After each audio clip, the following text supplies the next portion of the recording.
Hey there, Agile Adventurer. Just a quick question.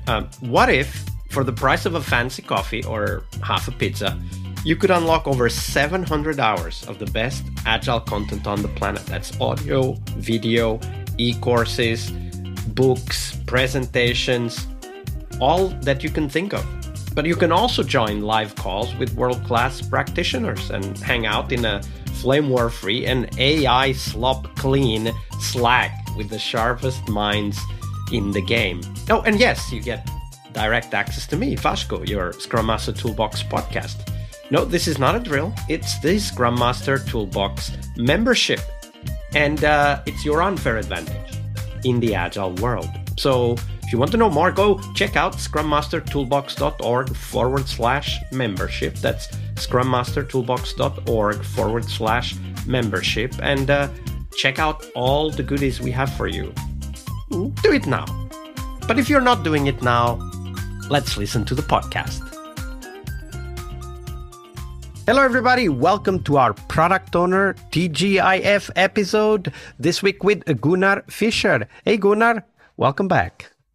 Hello, and thanks for having me. Absolutely. So, Gunnar, product owner, of course, we'll talk about great product owners in a minute, but share with us what might have been potentially the worst product owner anti-pattern you've witnessed in your career.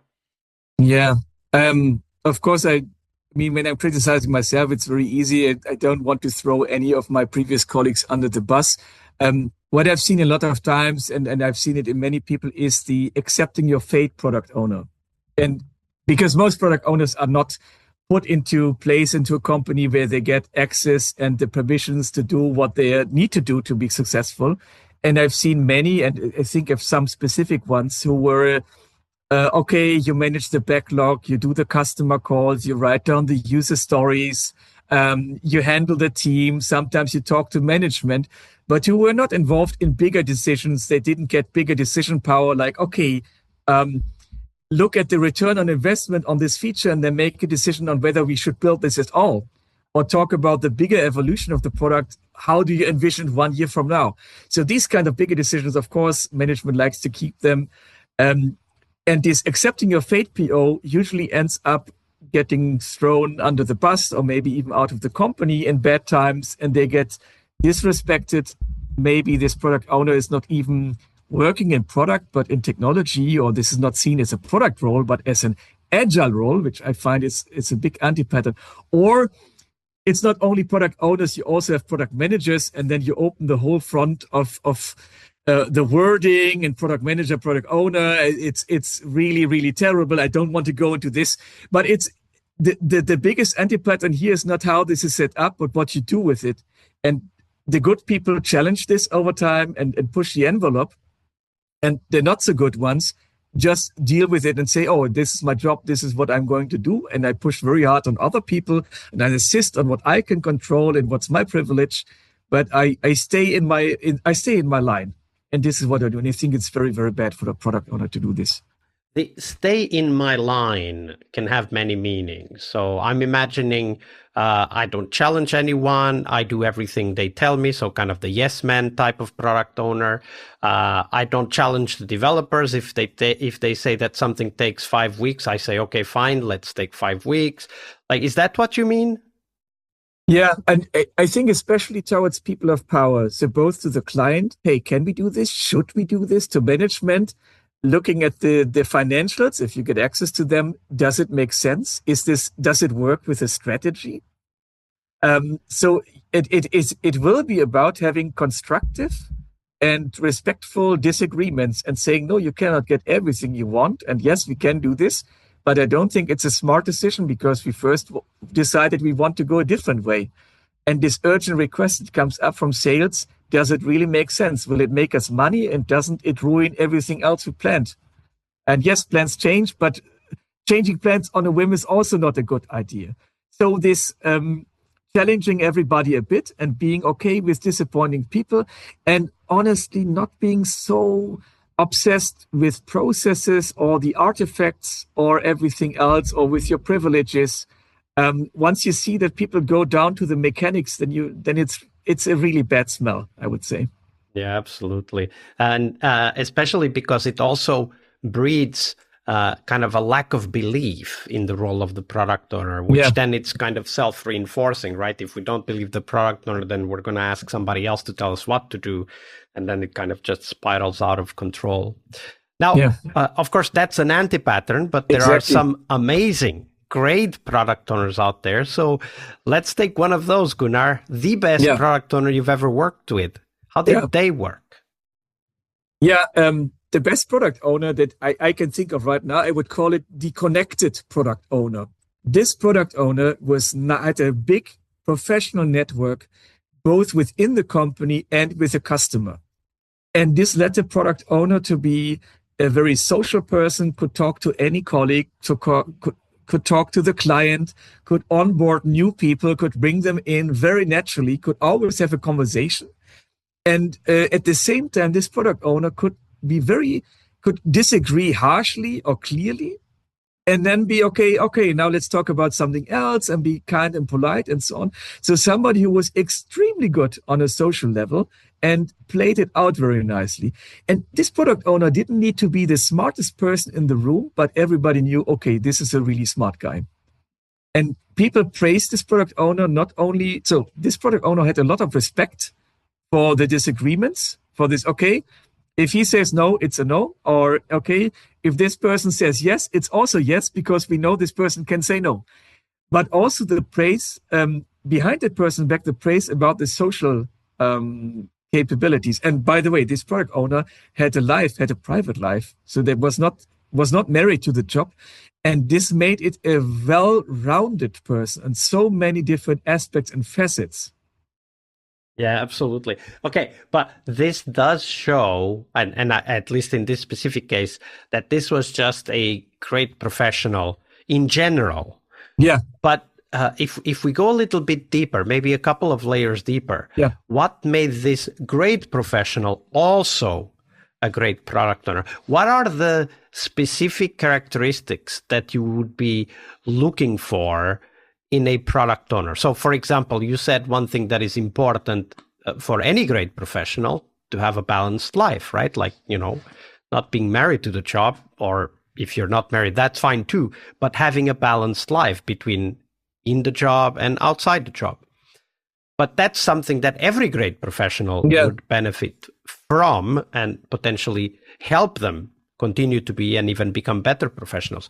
But how about product owner? What was it that you identified in this person that specifically made them a great product owner?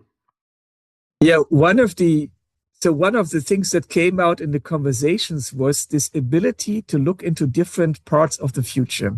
So thinking, what do we need this product to do 1 month from now? How should it be 3 months from now? What should be there 1 year from now? And based on that, what makes sense?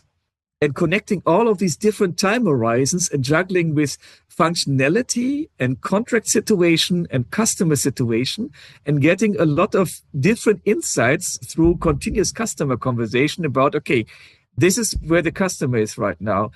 This is what our product can do. This is what will make sense from an economic point of view for us as a company.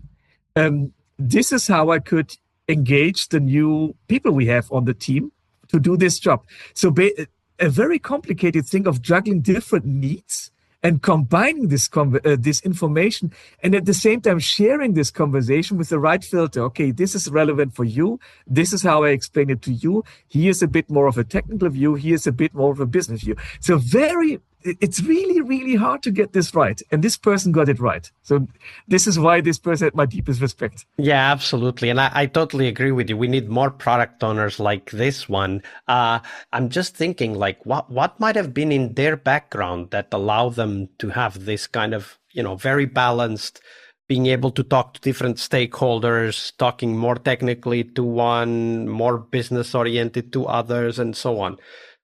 Do you have any insight? Was that like training, experience, the context, the team that helped? Yeah, of course, some things cannot be easily copied. The person in question was very experienced as the professional. So you already guessed, if you're a good professional, you will have these qualities. That's one thing. And at the same time had long-time colleagues, but also new ones, but had this self-assurance, of course. Hey, I'm good, you are good. We will get along. We will find it out. In this specific case, the product is a very technical one, had a technical background, which can be an anti-pattern, a product owner that's too technical, but understood, okay, it's not my job to be the technically most savvy guy, but I'm willing to share my knowledge with everybody. So the difference of a subject matter expert and a product owner, the product owner makes the information flow. And I do believe a bit also of what I would call tech culture.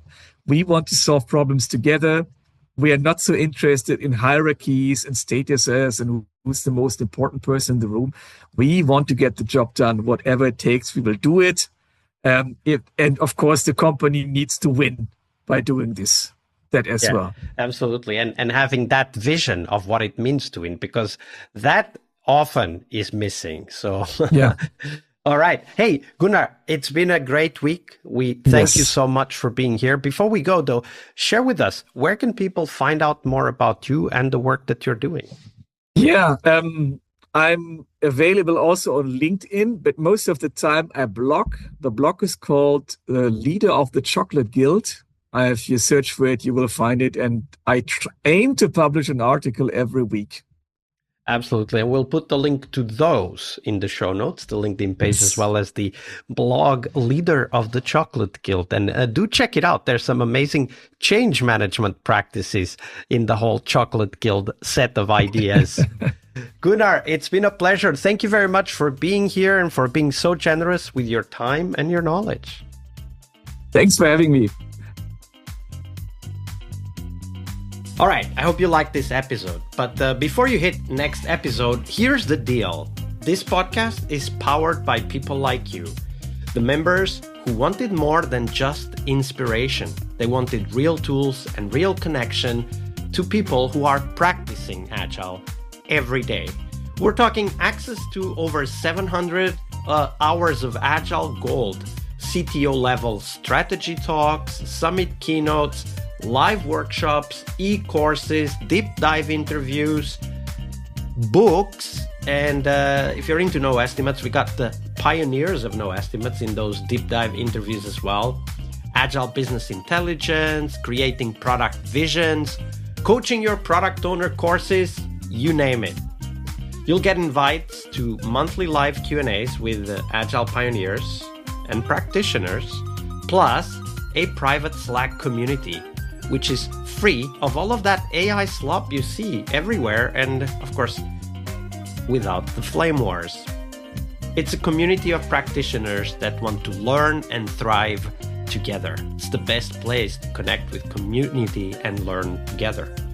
So if this podcast has helped you before, imagine what you will get from this podcast membership. So head on over to scrummastertoolbox.org/membership and join the community that's shaping the future of Agile. And we have so much for you. So check out all the details at scrummastertoolbox.org/membership, because listening is great, it's important, but doing it together, that's next level. I'll see you in the community Slack. We really hope you liked our show. And if you did, why not rate this podcast on Stitcher or iTunes? Share this podcast and let other Scrum Masters know about this valuable resource for their work. Remember that sharing is caring.